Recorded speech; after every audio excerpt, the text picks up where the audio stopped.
اور میں اپنے آپ کو پاک صاف نہیں کہتا، کیونکہ نفس امارہ انسان کو برائی ہی سکھاتا رہتا ہے، مگر یہ کہ میرا پروردگار رحم فرمائے۔ بے شک میرا پروردگار بخشنے والا ہے، مہربان ہے۔ اور بادشاہ نے حکم دیا کہ اسے میرے پاس لاؤ، میں اسے اپنا مصاحب خاص بناؤں گا۔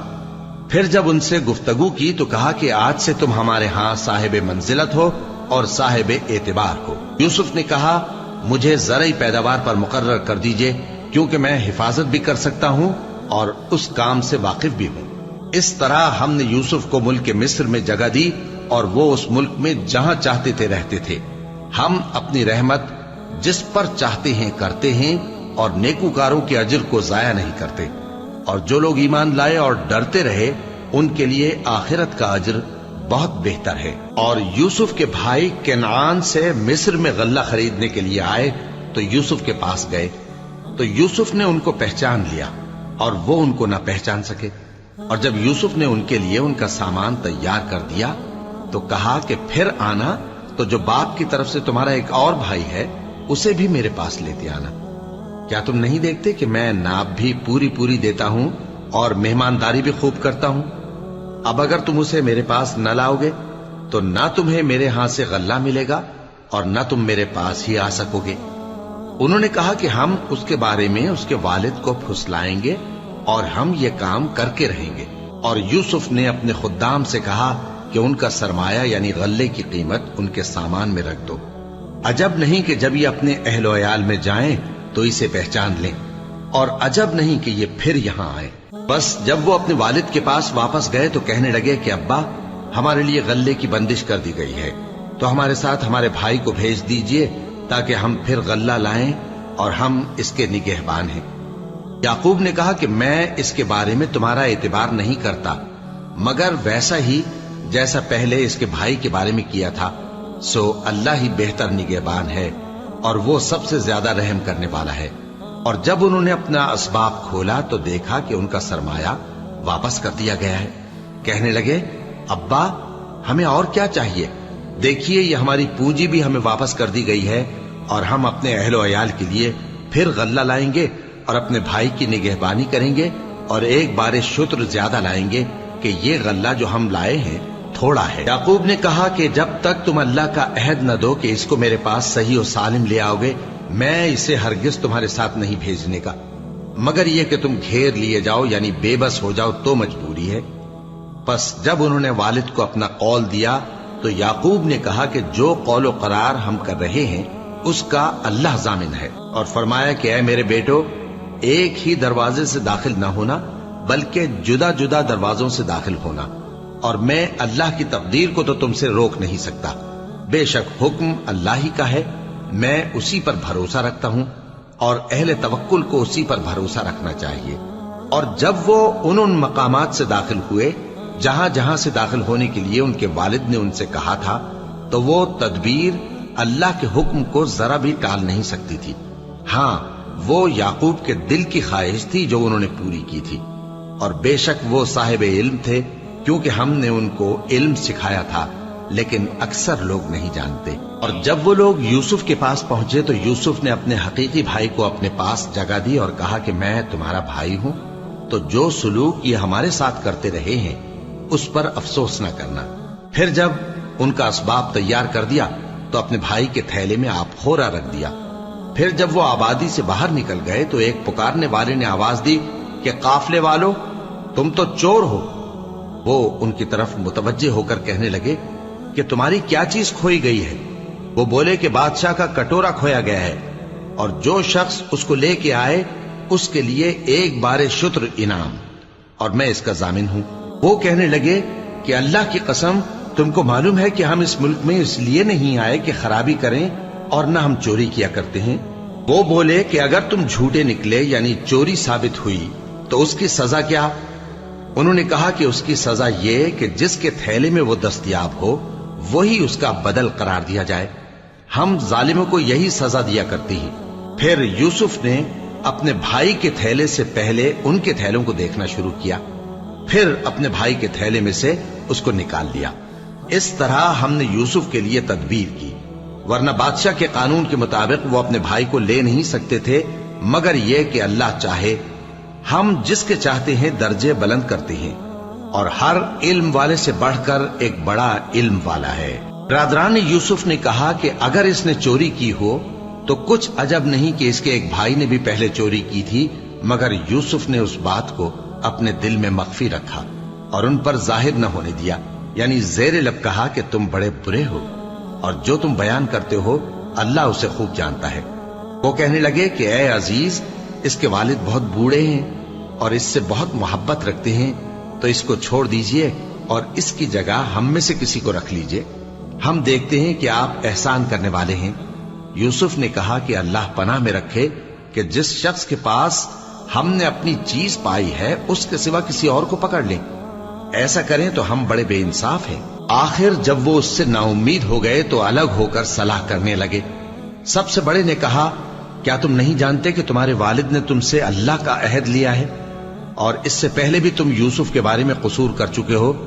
تو جب تک والد صاحب مجھے اجازت نہ دیں میں تو اس جگہ سے ہلنے کا نہیں، یا اللہ میرے لیے کوئی فیصلہ کرے، اور وہ سب سے بہتر فیصلہ کرنے والا ہے۔ تم سب والد صاحب کے پاس واپس جاؤ اور کہو کہ ابا، آپ کے صاحبزادے نے وہاں جا کر چوری کی، اور ہم نے تو اپنی دانست کے مطابق آپ سے اس کے لے آنے کا عہد کیا تھا، مگر ہم غیب کی باتوں کے جاننے اور یاد رکھنے والے تو نہیں تھے، اور جس بستی میں ہم ٹھہرے تھے وہاں سے، یعنی اہل مصر سے، اور جس قافلے میں آئے ہیں اس سے دریافت کر لیجئے، اور ہم اس بیان میں بالکل سچے ہیں۔ جب انہوں نے یہ بات یعقوب سے آ کر کہی تو انہوں نے کہا کہ حقیقت یوں نہیں ہے، بلکہ یہ بات تم نے اپنے دل سے بنا لی ہے، تو صبر ہی بہتر ہے۔ عجب نہیں کہ اللہ ان سب کو میرے پاس لے آئے، بے شک وہ علم والا ہے، حکمت والا ہے۔ اور ان کے پاس سے چلے گئے اور کہنے لگے کہ ہائے افسوس یوسف پر، ہائے افسوس، اور رنج و الم میں ان کی آنکھیں سفید ہو گئیں اور ان کا دل غم سے بھر رہا تھا۔ بیٹے کہنے لگے کہ واللہ آپ تو یوسف کو اسی طرح یاد ہی کرتے رہیں گے یہاں تک کہ آپ گھل جائیں گے یا جان ہی دے دیں گے۔ انہوں نے کہا کہ میں تو اپنے غم و اندوہ کا اظہار اللہ سے کرتا ہوں، اور اللہ کی طرف سے وہ باتیں جانتا ہوں جو تم نہیں جانتے۔ اے بیٹو، یوں کرو کہ ایک دفعہ پھر جاؤ اور یوسف اور اس کے بھائی کو تلاش کرو، اور اللہ کی رحمت سے نا امید نہ ہونا کہ اللہ کی رحمت سے تو کافر لوگ ہی نا امید ہوا کرتے ہیں۔ پھر جب وہ یوسف کے پاس گئے تو کہنے لگے کہ اے عزیز، ہمیں اور ہمارے اہل و عیال کو بڑی تکلیف ہو رہی ہے، اور ہم یہ تھوڑا سا سرمایہ لائے ہیں، آپ ہمیں اس کے عوض پورا غلہ دے دیجئے اور ہم پر خیرات کیجئے کہ اللہ خیرات کرنے والوں کو ثواب دیتا ہے۔ یوسف نے کہا، تمہیں معلوم ہے کہ جب تم نادانی میں پھنسے ہوئے تھے تو تم نے یوسف اور اس کے بھائی کے ساتھ کیا کیا تھا؟ وہ بولے، کیا واقعی تم ہی یوسف ہو؟ انہوں نے کہا، ہاں میں یوسف ہوں، اور بن یامین کی طرف اشارہ کر کے کہنے لگے، یہ میرا بھائی ہے، اللہ نے ہم پر بڑا احسان کیا ہے۔ جو شخص اللہ سے ڈرتا اور صبر کرتا ہے تو اللہ نیکوکاروں کا اجر ضائع نہیں کرتا۔ وہ بولے، اللہ کی قسم، اللہ نے تم کو ہم پر فضیلت بخشی ہے اور بے شک ہم خطاکار تھے۔ یوسف نے کہا کہ آج کے دن تم پر کوئی ملامت نہیں، اللہ تم کو معاف کرے، اور وہ سب سے بڑھ کر رحم کرنے والا ہے۔ یہ میرا کرتا لے جاؤ، پھر اسے والد صاحب کے منہ پر ڈال دینا تو وہ بینا ہو جائیں گے، اور اپنے تمام اہل و عیال کو میرے پاس لے آؤ۔ اور جب قافلہ مصر سے روانہ ہوا تو ان کے والد کہنے لگے کہ اگر مجھ کو یہ نہ کہو کہ بوڑھا بہک گیا ہے تو مجھے تو یوسف کی بو آ رہی ہے۔ وہ بولے کہ واللہ آپ اسی قدیم غلطی میں مبتلا ہیں۔ مگر جب خوشخبری دینے والا آپ پہنچا تو اس نے کرتا ان کے منہ پر ڈال دیا، سو وہ بینا ہو گئے، اور بیٹوں سے کہنے لگے، کیا میں نے تم سے نہیں کہا تھا کہ میں اللہ کی طرف سے وہ باتیں جانتا ہوں جو تم نہیں جانتے؟ بیٹوں نے کہا کہ ابا، ہمارے لیے ہمارے گناہ کی مغفرت مانگیے، بے شک ہم خطاکار تھے۔ فرمایا، میں اپنے پروردگار سے تمہارے لیے بخشش مانگوں گا، بے شک وہ بخشنے والا ہے، مہربان ہے۔ پھر جب یہ سب لوگ یوسف کے پاس پہنچے تو انہوں نے اپنے والدین کو اپنے پاس جگہ دی اور کہا، مصر میں داخل ہو جائیے، اللہ نے چاہا تو امن و امان سے رہیے گا۔ اور اپنے والدین کو تخت پر بٹھایا اور سب ان کے آگے سجدے میں گر پڑے۔ اور اس وقت یوسف نے کہا، ابا جان، یہ میرے اس خواب کی تعبیر ہے جو میں نے پہلے بچپن میں دیکھا تھا، میرے پروردگار نے اسے سچ کر دیا اور اس نے مجھ پر بہت سے احسان کیے ہیں کہ مجھ کو قید خانے سے نکالا، اور اس کے بعد کہ شیطان نے مجھ میں اور میرے بھائیوں میں فساد ڈال دیا تھا، آپ کو گاؤں سے یہاں لایا۔ بے شک میرا پروردگار جو چاہتا ہے تدبیر سے کرتا ہے، وہ علم والا ہے، حکمت والا ہے۔ جب یہ سب باتیں ہو لیں تو یوسف نے اللہ سے دعا کی کہ اے میرے پروردگار، تو نے مجھ کو حکومت سے نوازا اور خوابوں کی تعبیر کا علم بخشا۔ اے آسمانوں اور زمین کے پیدا کرنے والے، تو ہی دنیا اور آخرت میں میرا کارساز ہے۔ تو مجھے دنیا سے اپنی اطاعت کی حالت میں اٹھائیو اور آخرت میں اپنے نیک بندوں میں داخل کیجو۔ اے پیغمبر، یہ اخبار غیب میں سے ہیں جو ہم تمہاری طرف بھیجتے ہیں۔ اور جب برادران یوسف نے اپنی بات پر اتفاق کیا تھا اور وہ فریب کر رہے تھے تو تم ان کے پاس تو نہ تھے، اور بہت سے آدمی گو تم کتنی خواہش کرو ایمان لانے والے نہیں ہیں، اور تم ان سے اس خیر خواہی کا کچھ صلہ بھی تو نہیں مانگتے۔ یہ قرآن اور کچھ نہیں تمام جہانوں کے لیے نصیحت ہے، اور آسمان و زمین میں بہت سی نشانیاں ہیں جن پر سے یہ گزرتے ہیں اور ان کو نظر انداز کر دیتے ہیں، اور یہ اکثر اللہ پر ایمان نہیں رکھتے مگر اس کے ساتھ شرک بھی کرتے ہیں۔ تو کیا یہ اس بات سے بے خوف ہیں کہ ان پر اللہ کا عذاب نازل ہو کر ان کو ڈھانپ لے، یا ان پر ناگہاں قیامت آ جائے اور انہیں خبر بھی نہ ہو؟ کہہ دو میرا رستہ تو یہ ہے، میں اللہ کی طرف بلاتا ہوں سمجھ بوجھ کر، میں بھی لوگوں کو اللہ کی طرف بلاتا ہوں اور میرے پیراؤ بھی، اور اللہ پاک ہے اور میں شرک کرنے والوں میں سے نہیں ہوں۔ اور ہم نے تم سے پہلے بستیوں کے رہنے والوں میں سے مرد ہی بھیجے تھے جن کی طرف ہم وہی بھیجتے تھے۔ کیا ان لوگوں نے ملک میں سیر و سیاحت نہیں کی کہ دیکھ لیتے کہ جو لوگ ان سے پہلے تھے ان کا انجام کیا ہوا؟ اور متقیوں کے لیے آخرت کا گھر بہت اچھا ہے، کیا تم سمجھتے نہیں؟ یہاں تک کہ جب پیغمبر نا امید ہو گئے اور انہوں نے خیال کیا کہ اپنی نصرت کے بارے میں جو بات انہوں نے کہی تھی اس میں وہ سچے نہ نکلے، تو ان کے پاس ہماری مدد آ پہنچی۔ پھر جسے ہم نے چاہا بچا دیا، اور ہمارا عذاب اتر کر گناہگار لوگوں سے پھیرا نہیں کرتا۔ ان کے قصے میں عقل مندوں کے لیے عبرت ہے۔ یہ قرآن ایسی بات نہیں ہے جو اپنے دل سے بنائی گئی ہو، بلکہ جو کتابیں اس سے پہلے نازل ہوئی ہیں ان کی تصدیق کرنے والا ہے اور ہر چیز کی تفصیل کرنے والا، اور مومنوں کے لیے ہدایت اور رحمت ہے۔ شروع اللہ کا نام لے کر جو بڑا مہربان نہایت رحم والا ہے۔ الف لام میم را۔ اے نبی، یہ کتاب الہی کی آیتیں ہیں، اور جو کچھ تمہارے پروردگار کی طرف سے تم پر نازل ہوا ہے حق ہے، لیکن اکثر لوگ ایمان نہیں لاتے۔ اللہ وہی تو ہے جس نے ستونوں کے بغیر آسمان جیسا کہ تم دیکھتے ہو اتنے اونچے بنائے، پھر عرش پر جلوہ افروز ہوا اور سورج اور چاند کو کام میں لگا دیا۔ ہر ایک میعاد معین تک گردش کر رہا ہے۔ وہی دنیا کے کاموں کا انتظام کرتا ہے۔ اس طرح وہ اپنی آیتیں کھول کھول کر بیان کرتا ہے کہ تم اپنے پروردگار کے روبرو جانے کا یقین کرو۔ اور وہی ہے جس نے زمین کو پھیلایا اور اس میں پہاڑ اور دریا پیدا کیے اور ہر طرح کے میووں کی دو دو قسمیں بنائیں۔ وہی رات کو دن کا لباس پہناتا ہے۔ غور کرنے والوں کے لیے اس میں بہت سی نشانیاں ہیں۔ اور زمین میں کئی طرح کے قطعات ہیں ایک دوسرے سے ملے ہوئے، اور انگور کے باغ اور کھیتی اور کھجور کے درخت۔ بعض کی بہت سی شاخیں ہیں اور بعض کی اتنی نہیں ہوتی، باوجود کہ پانی سب کو ایک ہی ملتا ہے۔ اور ہم بعض میووں کو بعض پر لذت میں فضیلت دیتی ہیں، اور اس میں سمجھنے والوں کے لیے بہت سی نشانیاں ہیں۔ اگر تم عجیب بات سننی چاہو تو کافروں کا یہ کہنا عجیب ہے کہ جب ہم مر کر مٹی ہو جائیں گے تو کیا از سر نو پیدا ہوں گے؟ یہی لوگ ہیں جو اپنے پروردگار سے منکر ہوئے ہیں، اور یہی ہیں جن کی گردنوں میں طوق ہوں گے، اور یہی اہل دوزخ ہیں کہ ہمیشہ اس میں جلتے رہیں گے۔ اور یہ لوگ بھلائی سے پہلے تم سے برائی جلدی سے مانگتے ہیں، یعنی طالب عذاب ہیں، حالانکہ ان سے پہلے عذاب واقع ہو چکے ہیں۔ اور تمہارا پروردگار لوگوں کو باوجود ان کی بے انصافیوں کے معاف کرنے والا ہے، اور بے شک تمہارا پروردگار سخت عذاب دینے والا ہے۔ اور کافر لوگ کہتے ہیں کہ اس پیغمبر پر اس کے پروردگار کی طرف سے کوئی نشانی کیوں نازل نہیں ہوئی؟ اے نبی، تم تو صرف خبردار کرنے والے ہو، اور ہر ایک قوم کے لیے رہنما ہوا کرتا ہے۔ اللہ ہی اس بچے سے واقف ہے جو عورت کے پیٹ میں ہوتا ہے، اور وہی پیٹ کے سکڑنے اور بڑھنے سے بھی واقف ہے، اور ہر چیز کا اس کے ہاں ایک اندازہ مقرر ہے۔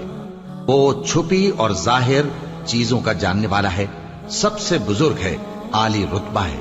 کوئی تم میں سے چپکے سے بات کہے یا پکار کر، یا رات کو کہیں چھپ جائے یا دن کی روشنی میں کھلم کھلا چلے پھرے، اللہ کے نزدیک برابر ہے۔ اس کے آگے اور پیچھے اللہ کے چوکیدار ہیں جو اللہ کے حکم سے اس کی نگرانی کرتے ہیں۔ اللہ اس نعمت کو جو کسی قوم کو حاصل ہے نہیں بدلتا جب تک کہ وہ اپنی حالت کو نہ بدلے، اور جب اللہ کسی قوم کے ساتھ برائی کا ارادہ کرتا ہے تو وہ پھر نہیں سکتی، اور اللہ کے سوا ان کا کوئی مددگار نہیں ہوتا۔ وہی تو ہے جو تم کو ڈرانے اور امید دلانے کے لیے بجلی دکھاتا اور بھاری بھاری بادل پیدا کرتا ہے، اور رعد اور فرشتے سب اس کے خوف سے اس کی تسبیح و تحمید کرتے رہتے ہیں۔ اور وہی بجلیاں بھیجتا ہے، پھر جس پر چاہتا ہے گرا بھی دیتا ہے، جبکہ وہ اللہ کے بارے میں جھگڑتے ہیں، اور وہ بڑی قوت والا ہے۔ کام کا پکارنا تو اسی کا ہے، اور جن کو یہ لوگ اس کے سوا پکارتے ہیں وہ ان کی پکار کو کسی طرح قبول نہیں کرتے، مگر اس شخص کی طرح جو اپنے دونوں ہاتھ پانی کی طرف پھیلا دے تاکہ دور ہی سے اس کے منہ تک آ پہنچے، حالانکہ وہ اس تک کبھی بھی نہیں آ سکتا۔ اور اسی طرح کافروں کی پکار بیکار ہے۔ اور جتنی مخلوقات آسمانوں اور زمین میں ہے، خوشی سے یا ناخوشی سے اللہ کے آگے سجدہ کرتی ہے، اور ان کے سائے بھی صبح و شام سجدے کرتے ہیں۔ ان سے پوچھو کہ آسمانوں اور زمین کا پروردگار کون ہے؟ تم ہی کہہ دو کہ اللہ۔ ان سے کہو کہ کیا تم نے اللہ کو چھوڑ کر ایسے لوگوں کو کارساز بنایا ہے جو خود اپنے نفع و نقصان کا بھی اختیار نہیں رکھتے؟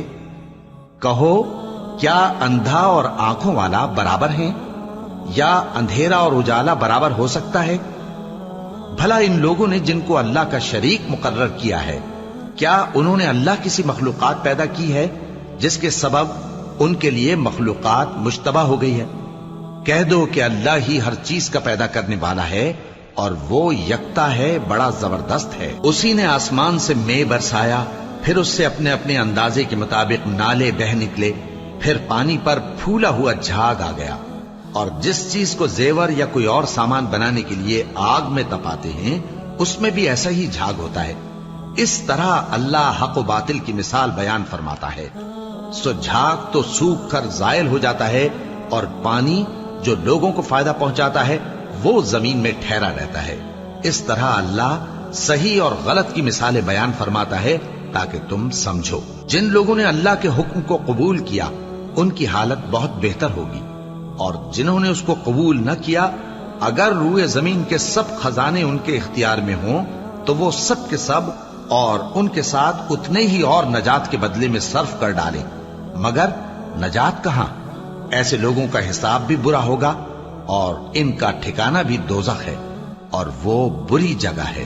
بھلا جو شخص یہ جانتا ہے کہ جو کچھ تمہارے پروردگار کی طرف سے تم پر نازل ہوا ہے حق ہے، وہ اس شخص کی طرح ہے جو اندھا ہے، اور سمجھتے تو وہی ہیں جو عقل مند ہیں، جو اللہ کے عہد کو پورا کرتے ہیں اور قول و قرار کو نہیں توڑتے، اور جن رشتوں کے جوڑے رکھنے کا اللہ نے حکم دیا ان کو جوڑے رکھتے، اور اپنے پروردگار سے ڈرتے رہتے اور برے حساب سے خوف رکھتے ہیں، اور جو اپنے پروردگار کی خوشنودی حاصل کرنے کے لیے مصائب پر صبر کرتے ہیں اور نماز پڑھتے ہیں، اور جو مال ہم نے ان کو دیا ہے اس میں سے پوشیدہ اور ظاہر خرچ کرتے ہیں، اور نیکی سے برائی کو دور کرتے ہیں۔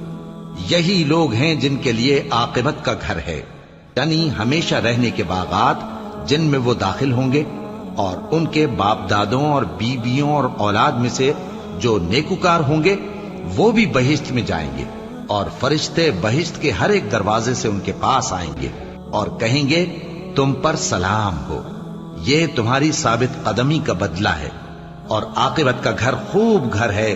اور جو لوگ اللہ سے پختہ عہد کر کے اس کو توڑ ڈالتے اور جن رشتوں کے جوڑے رکھنے کا اللہ نے حکم دیا ہے ان کو قطع کر دیتے اور ملک میں فساد کرتے ہیں، ایسوں پر لعنت ہے اور ان کے لیے برا انجام ہے۔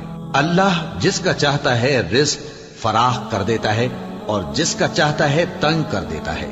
اور کافر لوگ دنیا کی زندگی پر خوش ہو رہے ہیں، اور دنیا کی زندگی آخرت کے مقابلے میں بہت تھوڑا سامان ہے۔ اور کافر کہتے ہیں کہ اس پیغمبر پر اس کے پروردگار کی طرف سے کوئی نشانی کیوں نازل نہیں ہوئی؟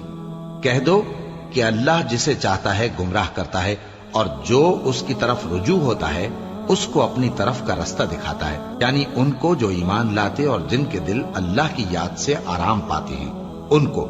اور سن رکھو کہ اللہ کی یاد سے ہی دل آرام پاتے ہیں۔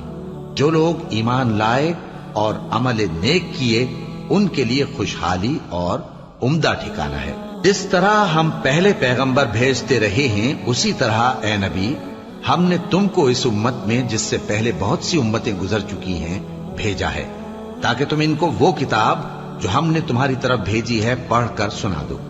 اور یہ لوگ رحمان کو نہیں مانتے۔ کہہ دو وہی تو میرا پروردگار ہے، اس کے سوا کوئی معبود نہیں، میں اسی پر بھروسہ رکھتا ہوں اور اسی کی طرف رجوع کرتا ہوں۔ اور اگر کوئی قرآن ایسا ہوتا کہ اس کی تاثیر سے پہاڑ چل پڑتے یا زمین پھٹ جاتی یا مردوں سے کلام کر سکتے تو کیا یہ لوگ ایمان لے آتے؟ بات یہ ہے کہ سب باتیں اللہ کے اختیار میں ہیں، تو کیا مومنوں کو اس سے اطمینان نہیں ہوا کہ اگر اللہ چاہتا تو سب لوگوں کو ہدایت کے رستے پر چلا دیتا؟ اور کافروں پر ہمیشہ ان کے اعمال کے بدلے آفت آتی رہے گی یا ان کے مکانات کے قریب نازل ہوتی رہے گی یہاں تک کہ اللہ کا وعدہ آ پہنچے۔ بے شک اللہ وعدہ خلاف نہیں کرتا۔ اور تم سے پہلے بھی رسولوں کے ساتھ تمسخر ہوتے رہے ہیں، تو میں نے کافروں کو مہلت دی، پھر میں نے ان کو پکڑ لیا، سو دیکھ لو کہ میرا عذاب کیسا رہا۔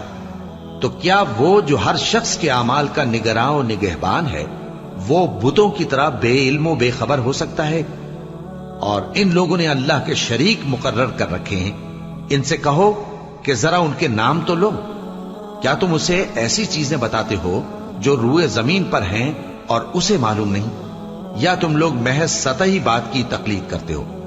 اصل یہ ہے کہ کافروں کو ان کے فریب خوبصورت معلوم ہوتے ہیں اور وہ ہدایت کے رستے سے روک لیے گئے ہیں، اور جسے اللہ گمراہ رہنے دے اسے کوئی ہدایت کرنے والا نہیں۔ ان کو دنیا کی زندگی میں بھی عذاب ہے اور آخرت کا عذاب تو بہت ہی سخت ہے، اور ان کو اللہ کے عذاب سے کوئی بھی بچانے والا نہیں۔ جس جنت کا پرہیزگاروں سے وعدہ کیا گیا ہے اس کی شان یہ ہے کہ اس کے نیچے نہریں بہ رہی ہیں، اس کے پھل ہمیشہ باقی رہنے والے ہیں اور اس کے سائے بھی۔ یہ ان لوگوں کا انجام ہے جو متقی ہیں، اور کافروں کا انجام دوزخ ہے۔ اور جن لوگوں کو ہم نے کتاب دی ہے وہ اس کتاب سے جو تم پر نازل ہوئی ہے خوش ہوتے ہیں، اور بعض فرقے اس کی بعض باتیں نہیں بھی مانتے۔ کہہ دو کہ مجھ کو یہی حکم ہوا ہے کہ اللہ ہی کی عبادت کروں اور اس کے ساتھ کسی کو شریک نہ بناؤں۔ میں اسی کی طرف بلاتا ہوں اور اسی کی طرف مجھے لوٹنا ہے۔ اور اسی طرح ہم نے اس قرآن کو عربی زبان کا فرمان بنا کر نازل کیا ہے۔ اور اگر تم علم آ جانے کے بعد ان لوگوں کی خواہشوں کے پیچھے چلو گے تو اللہ کے سامنے کوئی نہ تمہارا مددگار ہوگا اور نہ کوئی بچانے والا۔ اور اے نبی ہم نے تم سے پہلے بھی پیغمبر بھیجے تھے اور ان کو بیویاں اور اولاد بھی دی تھی، اور کسی پیغمبر کے اختیار کی بات نہ تھی کہ اللہ کے حکم کے بغیر کوئی نشانی لے آتا۔ ہر حکم قضا کتاب میں لکھا ہوا ہے۔ اللہ جس چیز کو چاہتا ہے مٹا دیتا ہے اور جس کو چاہتا ہے باقی رکھتا ہے، اور اسی کے پاس اصل کتاب ہے۔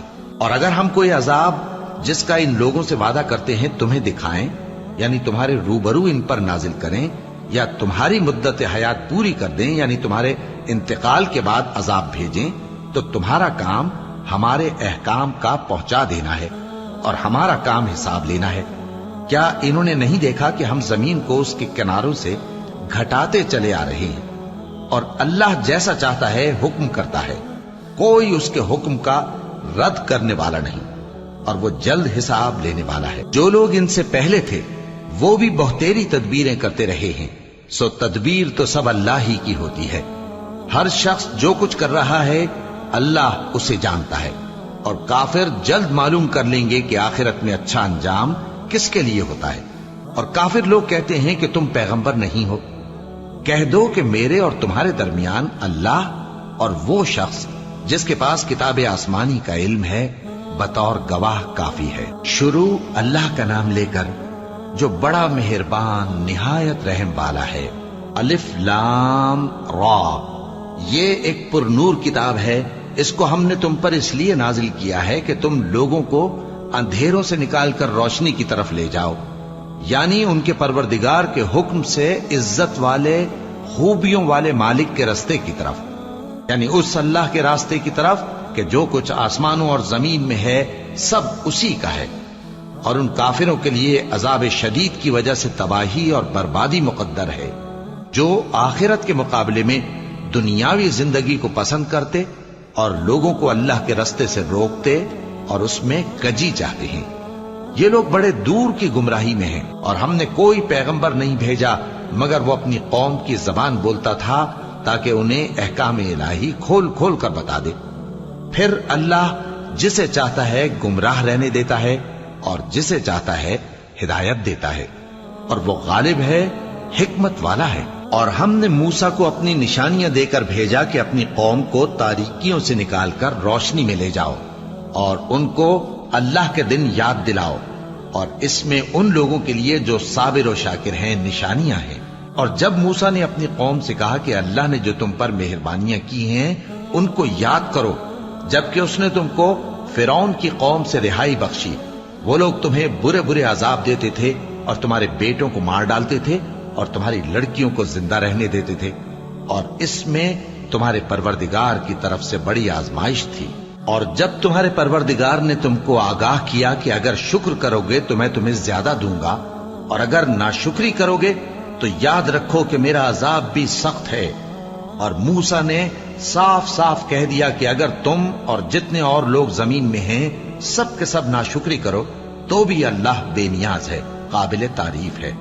بھلا تم کو ان لوگوں کے حالات کی خبر نہیں پہنچی جو تم سے پہلے تھے، یعنی نوح اور عاد اور سمود کی قوم اور جو ان کے بعد تھے، جن کا علم اللہ کے سوا کسی کو نہیں۔ جب ان کے پاس ان کے پیغمبر نشانیاں لے کر آئے تو انہوں نے اپنے ہاتھ ان کے منہوں پر رکھ دیے کہ خاموش رہو، اور کہنے لگے کہ ہم تو تمہاری رسالت کو تسلیم نہیں کرتے، اور جس چیز کی طرف تم ہمیں بلاتے ہو ہم کو اس میں بھاری شک ہے۔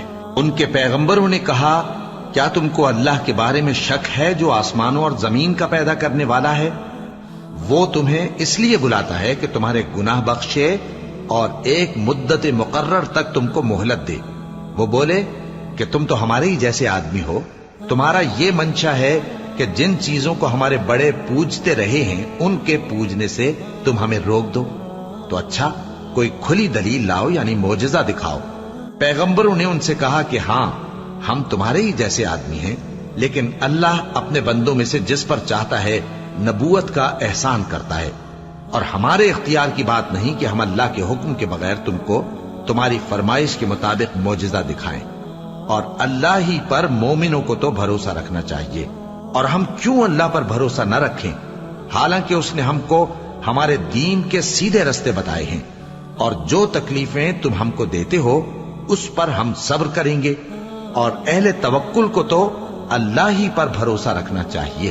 اور جو کافر تھے انہوں نے اپنے پیغمبروں سے کہا کہ یا تو ہم تم کو اپنے ملک سے باہر نکال دیں گے یا تم ہمارے مذہب میں واپس آ جاؤ۔ بس ان کے پروردگار نے ان کی طرف وحی بھیجی کہ ہم ظالموں کو ہلاک کر دیں گے اور ان کے بعد تم کو اس زمین میں آباد کر دیں گے۔ یہ اس شخص کے لیے ہے جو قیامت کے روز میرے سامنے کھڑے ہونے سے ڈرے اور میرے عذاب سے خوف کرے۔ اور پیغمبروں نے اللہ سے فتح چاہی اور ہر سرکش ضدی نامراد رہ گیا۔ اس کے پیچھے دوزخ ہے اور اسے پیپ والا پانی پلایا جائے گا، وہ اس کو گھونٹ گھونٹ کر کے پیے گا اور گلے سے نہیں اتار سکے گا، اور ہر طرف سے اسے موت آ رہی ہوگی مگر وہ مرنے میں نہیں آئے گا، اور اس کے بعد سخت عذاب ہوگا۔ جن لوگوں نے اپنے پروردگار سے کفر کیا ان کے اعمال کی مثال راکھ کی سی ہے کہ آندھی کے دن اس پر زور کی ہوا چلے جو اسے اڑا لے جائے۔ اسی طرح جو کام وہ کرتے رہے ان پر ان کو کچھ قابو نہ ہوگا۔ یہی تو پرلے سرے کی گمراہی ہے۔ کیا تم نے نہیں دیکھا کہ اللہ نے آسمانوں اور زمین کو تدبیر سے پیدا کیا ہے؟ اگر وہ چاہے تو تم کو نابود کر دے اور تمہاری جگہ نئی مخلوق پیدا کر دے، اور یہ اللہ کو کچھ بھی مشکل نہیں۔ اور قیامت کے دن سب لوگ اللہ کے سامنے کھڑے ہوں گے تو غریب پیروکار بڑے بن بیٹھنے والوں سے کہیں گے کہ ہم تو تمہارے پیرو تھے، کیا تم اللہ کا کچھ عذاب ہم پر سے دفع کر سکتے ہو؟ وہ کہیں گے کہ اگر اللہ ہم کو ہدایت کرتا تو ہم تم کو ہدایت کرتے۔ اب ہم گھبراہٹ ظاہر کریں یا صبر کریں، ہمارے حق میں برابر ہے، کوئی جگہ رہائی کی ہمارے لیے نہیں ہے۔ اور جب حساب کتاب کا کام فیصل ہو چکے گا تو شیطان کہے گا جو وعدہ اللہ نے تم سے کیا تھا وہ تو سچا تھا، اور جو وعدہ میں نے تم سے کیا تھا وہ جھوٹا تھا، اور میرا تم پر کسی طرح کا زور نہیں تھا۔ ہاں، میں نے تم کو گمراہی اور باطل کی طرف بلایا تو تم نے جلدی سے اور بے دلیل میرا کہنا مان لیا۔ تو آج مجھے ملامت نہ کرو، اپنے آپ ہی کو ملامت کرو۔ نہ میں تمہاری فریاد رسی کر سکتا ہوں اور نہ تم میری فریاد رسی کر سکتے ہو۔ میں اس بات سے انکار کرتا ہوں کہ تم پہلے مجھے شریک بناتے تھے۔ بے شک جو ظالم ہیں ان کے لیے درد دینے والا عذاب ہے۔ اور جو ایمان لائے اور عمل نیک کرتے رہے وہ بہشتوں میں داخل کیے جائیں گے جن کے نیچے نہریں بہ رہی ہیں۔ اپنے پروردگار کے حکم سے وہ ہمیشہ ان میں رہیں گے، وہاں وہ ہر ملاقات پر ایک دوسرے کو سلام کہیں گے۔ کیا تم نے نہیں دیکھا کہ اللہ نے کلمہ طیبہ کی کیسی مثال بیان فرمائی ہے؟ وہ ایسی ہے جیسے پاکیزہ درخت جس کی جڑ مضبوط ہو اور شاخیں آسمان میں پھیلی ہوں۔ وہ اپنے پروردگار کے حکم سے ہر موقع پر پھل لاتا ہو، اور اللہ لوگوں کے لیے مثالیں بیان فرماتا ہے تاکہ وہ نصیحت حاصل کریں۔ اور ناپاک بات یعنی غلط عقیدے کی مثال ناپاک درخت کی سی ہے کہ وہ زمین کے اوپر ہی سے اکھیڑ کر پھینک دیا جائے، اس کو ذرا بھی قرار و ثبات نہیں۔ اللہ مومنوں کے دلوں کو صحیح اور پکی بات سے دنیا کی زندگی میں بھی مضبوط رکھتا ہے اور آخرت میں بھی رکھے گا۔ اور اللہ بے انصافوں کو گمراہ کر دیتا ہے، اور اللہ جو چاہتا ہے کرتا ہے۔ کیا تم نے ان لوگوں کو نہیں دیکھا جنہوں نے اللہ کے احسان کو ناشکری سے بدل دیا اور اپنی قوم کو تباہی کے گھر میں لا اتارا، یعنی دوزخ میں، کہ سب ناشکرے اس میں داخل ہوں گے اور وہ برا ٹھکانہ ہے۔ اور ان لوگوں نے اللہ کے شریک مقرر کیے کہ لوگوں کو اس کے رستے سے گمراہ کریں۔ کہہ دو کہ چند روز فائدے اٹھا لو، آخر کار تم کو دوزخ کی طرف لوٹ کر جانا ہے۔ اے پیغمبر، میرے مومن بندوں سے کہہ دو کہ نماز پڑھا کریں، اور اس دن کے آنے سے پیشتر جس میں نہ اعمال کا سودا ہوگا اور نہ دوستی کام آئے گی، ہمارے دیے ہوئے مال میں سے پوشیدہ اور علانیہ خرچ کرتے رہیں۔ اللہ ہی تو ہے جس نے آسمانوں اور زمین کو پیدا کیا اور آسمان سے مے برسایا، پھر اس سے تمہارے کھانے کے لیے پھل پیدا کیے اور کشتیوں اور جہازوں کو تمہارے زیر فرمان کیا تاکہ وہ سمندر میں اس کے حکم سے چلیں، اور نہروں کو بھی تمہارے زیر فرمان کیا، اور سورج اور چاند کو تمہارے لیے کام میں لگا دیا کہ دونوں دن رات ایک ڈگر پر چل رہے ہیں، اور رات اور دن کو بھی تمہاری خاطر کام میں لگا دیا، اور جو کچھ تم نے مانگا سب میں سے تم کو عنایت کیا۔ اور اگر اللہ کے احسان گننے لگو تو شمار نہ کر سکو، مگر لوگ نعمتوں کا شکر نہیں کرتے۔ کچھ شک نہیں کہ انسان بڑا بے انصاف ہے، ناشکرا ہے۔ اور جب ابراہیم نے دعا کی کہ اے میرے پروردگار، اس شہر کو لوگوں کے لیے امن کی جگہ بنا دے، اور مجھے اور میری اولاد کو اس بات سے کہ بتوں کی پرستش کرنے لگیں بچائے رکھیو۔ اے پروردگار، انہوں نے بہت سے لوگوں کو گمراہ کیا ہے، سو جس شخص نے میرا کہا مانا وہ میرا ہے، اور جس نے میری نافرمانی کی تو تو بخشنے والا ہے، مہربان ہے۔ اے پروردگار، میں نے اپنی اولاد ایک وادی میں جہاں کھیتی نہیں، تیرے عزت و ادب والے گھر کے پاس لا بسائی ہے۔ اے پروردگار، تاکہ یہ نماز پڑھیں، سو تو لوگوں کے دلوں کو ایسا کر دے کہ ان کی طرف جھکے رہیں، اور ان کو میووں سے روزی دیتے رہنا تاکہ تیرا شکر کریں۔ اے پروردگار، جو بات ہم چھپاتے اور جو ظاہر کرتے ہیں تو سب جانتا ہے، اور اللہ سے کوئی چیز مخفی نہیں، نہ زمین میں نہ آسمان میں۔ اللہ کا شکر ہے جس نے مجھ کو بڑی عمر میں اسماعیل اور اسحاق بخشے، بے شک میرا پروردگار دعا سننے والا ہے۔ اے پروردگار، مجھ کو ایسی توفیق عنایت کر کہ نماز پڑھتا رہوں، اور میری اولاد کو بھی یہ توفیق بخش۔ اے پروردگار، میری دعا قبول فرما۔ اے پروردگار، حساب کتاب کے دن میری اور میرے ماں باپ کی اور مومنوں کی مغفرت کیجو۔ اور مومنوں، یہ نہ سمجھنا کہ یہ ظالم جو کام کر رہے ہیں اللہ ان سے بے خبر ہے۔ وہ ان کو اس دن تک مہلت دے رہا ہے جبکہ دہشت کے سبب آنکھیں پھٹی کی پھٹی رہ جائیں گی اور لوگ سر اٹھائے ہوئے میدان قیامت کی طرف دوڑ رہے ہوں گے۔ ان کی نگاہیں خود اپنی طرف لوٹ نہ سکیں گی اور ان کے دل مارے خوف کے ہوا ہو رہے ہوں گے۔ اور لوگوں کو اس دن سے آگاہ کر دو جب ان پر عذاب آ جائے گا۔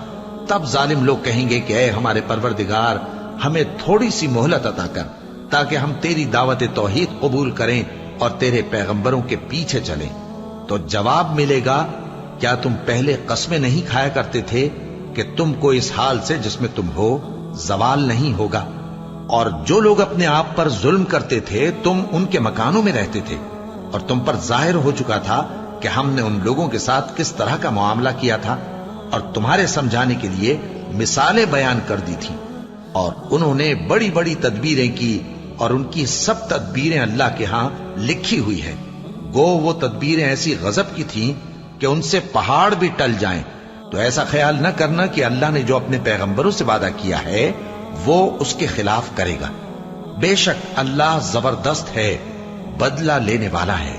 جس دن یہ زمین دوسری ہی زمین بنا دی جائے گی اور آسمان بھی بدل دیے جائیں گے اور سب لوگ اللہ کے سامنے نکل کھڑے ہوں گے جو یکتا ہے، بڑا زبردست ہے۔ اور اس دن تم گناہگاروں کو دیکھو گے کہ زنجیروں میں جکڑے ہوئے ہیں، ان کے کرتے تارکول کے ہوں گے اور ان کے چہروں کو آگ لپٹ رہی ہوگی، یہ اس لیے کہ اللہ ہر شخص کو اس کے اعمال کا بدلہ دے۔ بے شک اللہ جلد حساب لینے والا ہے۔ یہ قرآن لوگوں کے نام اللہ کا پیغام ہے تاکہ ان کو اس سے ڈرایا جائے اور تاکہ وہ جان لیں کہ وہی اکیلا معبود ہے، اور تاکہ اہل عقل نصیحت حاصل کریں۔